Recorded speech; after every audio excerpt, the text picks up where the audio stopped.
On no occasion did any member of the Germany community envisage such an extent of havoc. Homes submerged, property lost, and livelihoods destroyed in the floods.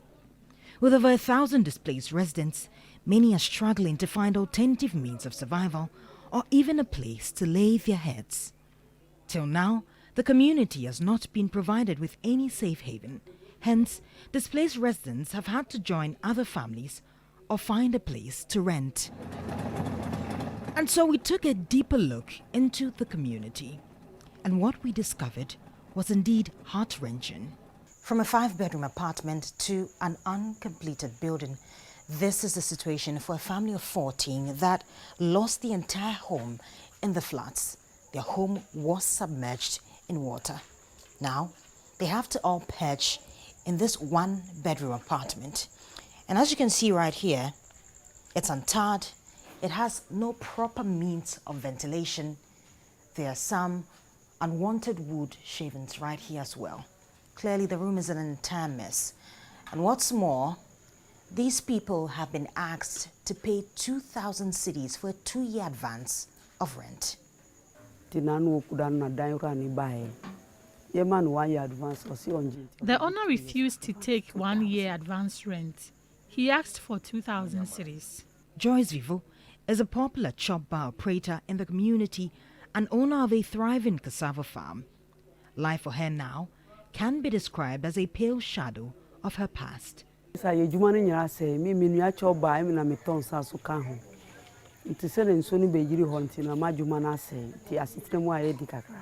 My business is destroyed and life is hard.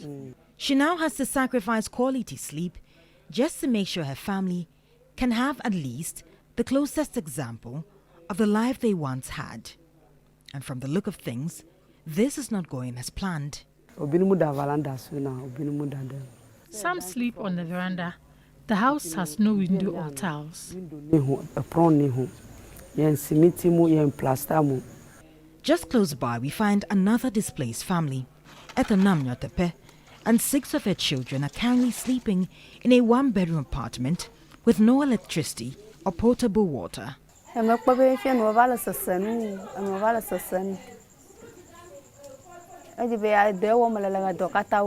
Things are difficult because my work was destroyed in the floods.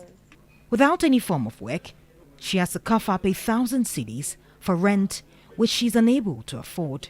The stories are sorrowful for many, and if urgent help is not sent, residents of the Germany community will continue to suffer the harrowing effects of the floods. Judith Brown, TV3 News. We'll stay on the floods, and government has announced plans to facilitate voluntary teaching and learning at Bepe as an immediate solution to educational challenges. But some educationists argue that it would not address the problem. Judge Queenin was in Mepe and reports. Mepe is one of the towns that have been devastated by the dam spillage. If you come here in person, you will know the extent of damage here. One of the major challenges here is educational. We'd want to tell the story and know what the plans are for the township. Over 300 teachers from Volta and Oti regions have been displaced, with over 70 schools closed and thousands of students affected. Educational activities in Mepe have nearly stalled, with voluntary teaching and learning as the only hope. 20-year-old Gertrude Nuchukwi, an SHS graduate of the Akachi Senior High School, was motivated to help students who were wasting their time due to their predicament, despite not being a professional teacher. By 8, I gather the young ones, 3 years, no, 4 years below. They are within nursery and KG, so I handle them first. And when they are on break, then I teach those of the upper primary, as basic 1, 2, and 3. Over the past week, her pupils have grown from 6 to 63. Gertrude is responsible for the lower primary, while Koku handles the upper primary. The Education Ministry is currently using this as an immediate measure to address Mepe's educational challenges. What we need to do is to facilitate that process.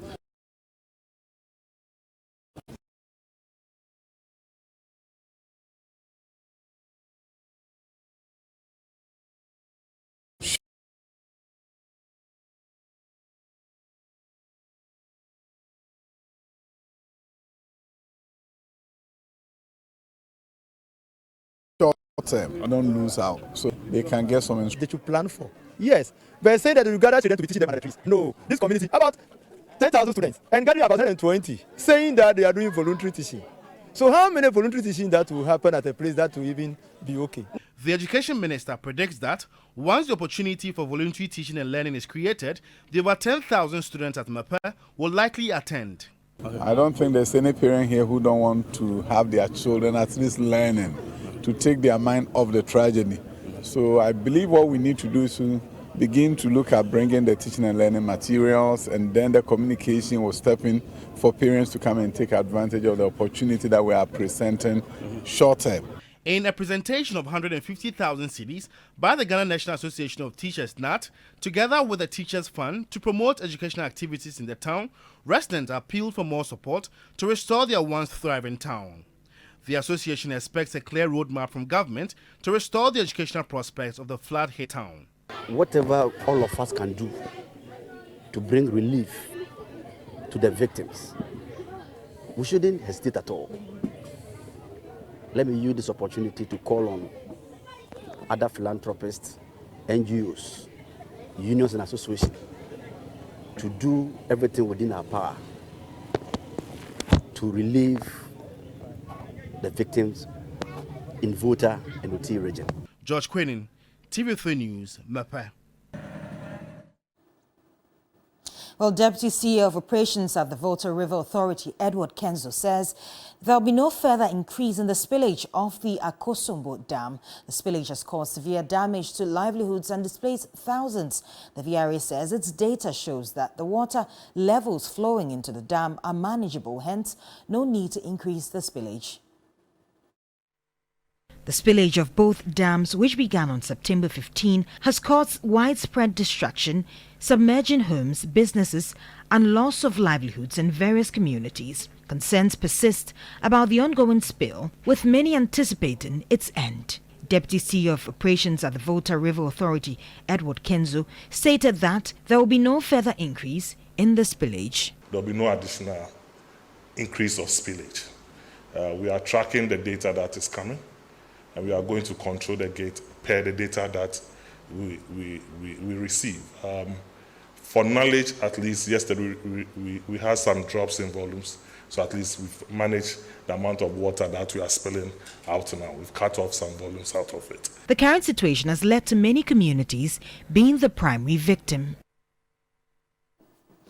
Well, also on the issue of floods, and Media General Group is still calling on the general public for support to help victims of the water spillage from the Akosombo and Pong dams. Now, the corporate responsibility subsidiary 3 Foundation is requesting items including food, medicines, clothing, water, books or educational materials, soaps, detergents, building materials and other relief items from the public for the cause.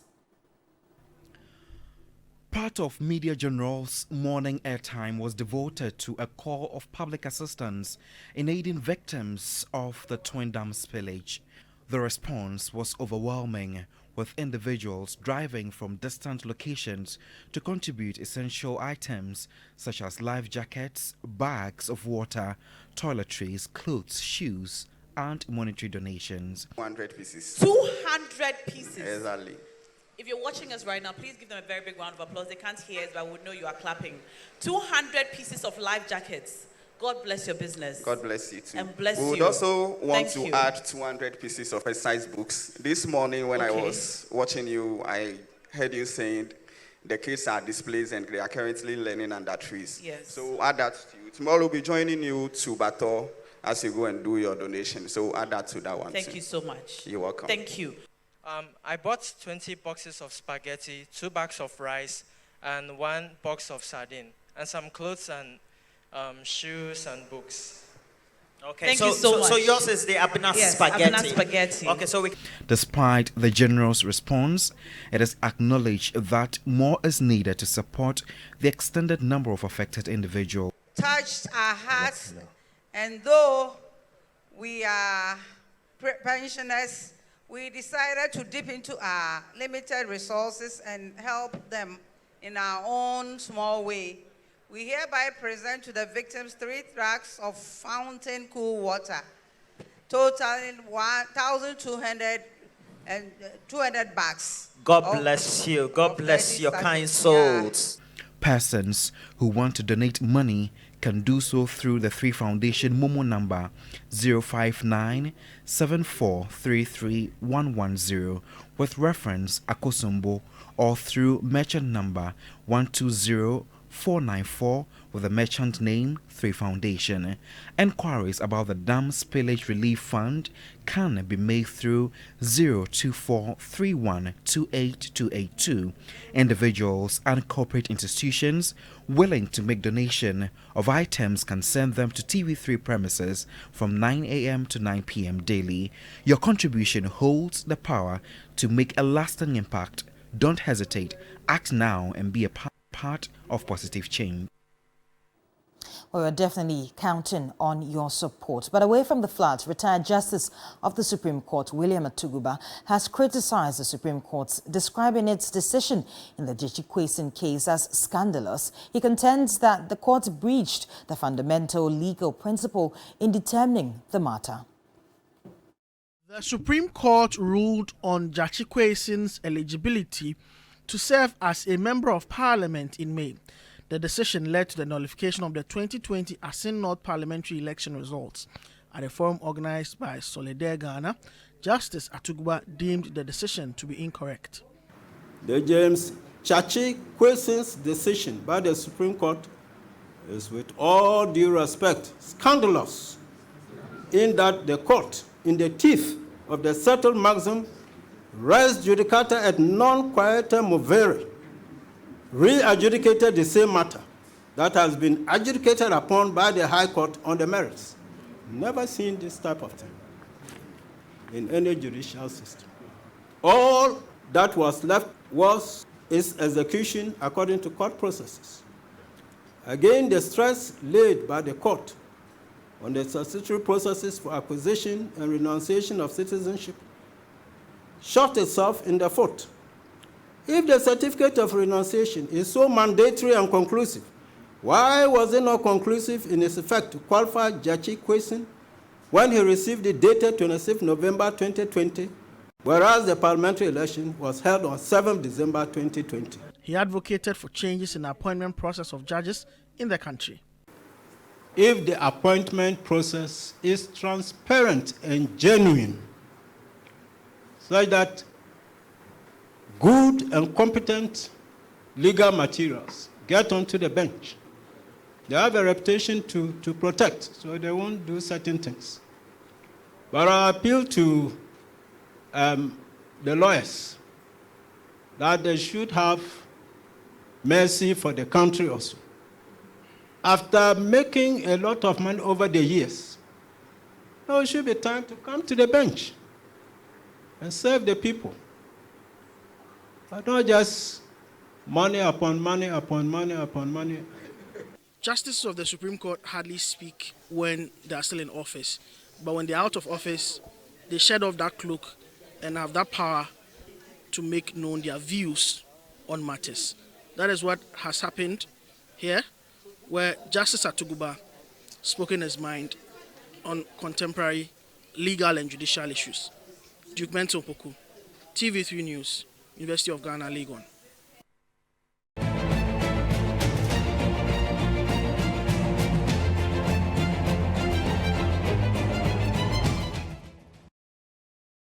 Let's do some politics now. And Vice President Dr. Bawumia has hit back on what he says are lies and attacks against his person ahead of the MPP's November 4 presidential primary.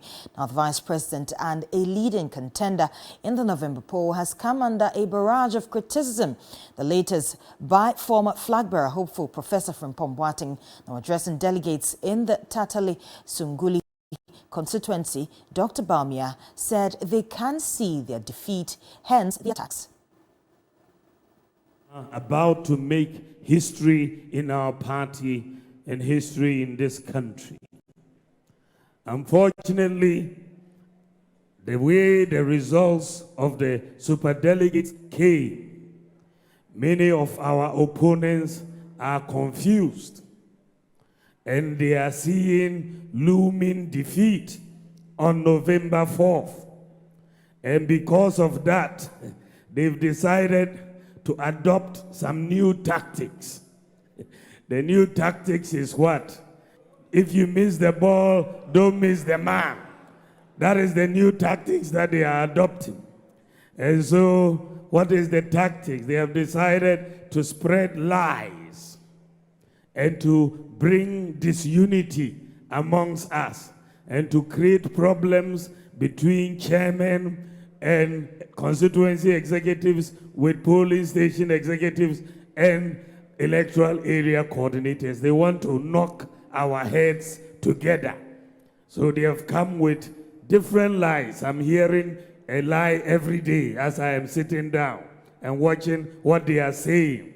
They say I've given all constituency chairmen, 275 constituency chairmen, 100,000 Ghana cedis and a pickup.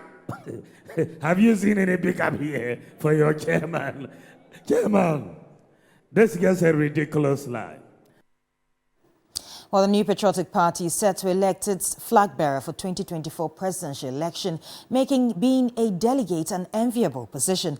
Now, the recent monetization of Ghana's politics has made the internal party election period the cocoa season for many delegates. Ibrahim Abubakar spoke to some of the decision makers to find out factors that will influence their vote for a particular candidate. It used not to be valued among political party members, but in recent time, majority of card-bearing members aspire to be delegates. This is to enable them be part of the decision-making process on who becomes a leader of the party. Kwabne Nyame has been a delegate for almost 4 years.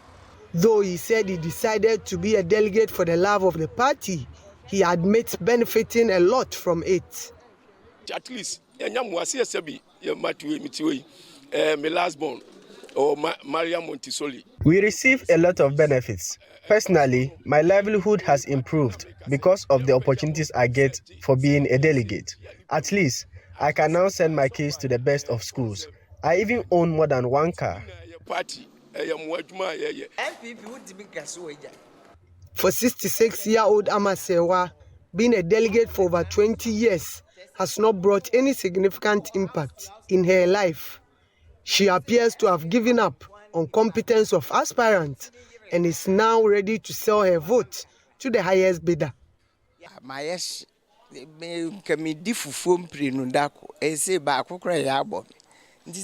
Life is hard. I am unable to even eat fufu twice a day because of financial constraint. So for me, whoever pays the highest has my vote because we don't see them after votes. No one is ready to sacrifice for the country.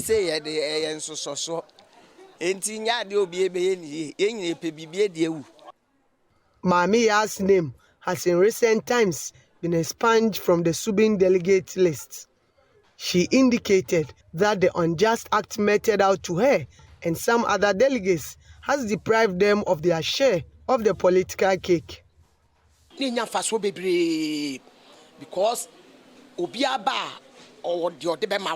As delegates, we are getting a lot of goodies, especially during election period like this. This would have been our cocoa season, but the incumbent MP for Subin has replaced our names with his chronics as delegates. This matter is still before the courts. On November 4, over 200,000 delegates are expected to elect MPP's flag bearer for 2024. The 4 aspirants, Dr. Mahamudu Bawumia, Kennedy Ejapon, Francis Adainimo, and Dr. Okoto Efriye are all wrapping up their campaigns at different locations. Most delegates have made up their minds on who to vote for, whilst others are still yet to decide. For some, choosing a candidate who has a chance to retain the party in government is their priority. I am voting for Bawumia because he keeps giving us hope that things would be better. In fact, he is the one to retain power for the MPP. We are looking at someone who has sacrificed and served the party for a long time. The decision will be made on November 4. Ibrahim Abubakar, TV3 News, Kumasi.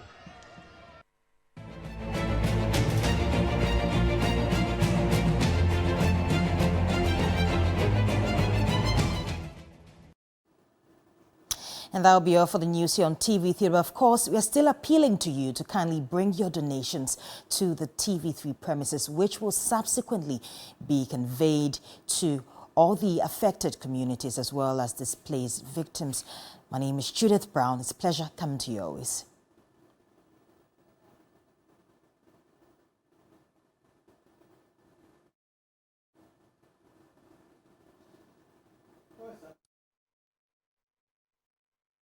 The numbers for the donations on your screen shortly so that you can keep donating to us. We know that a number of victims have been displaced, but of course, keep bringing your donations. We'll take a break and we'll be back with New Day.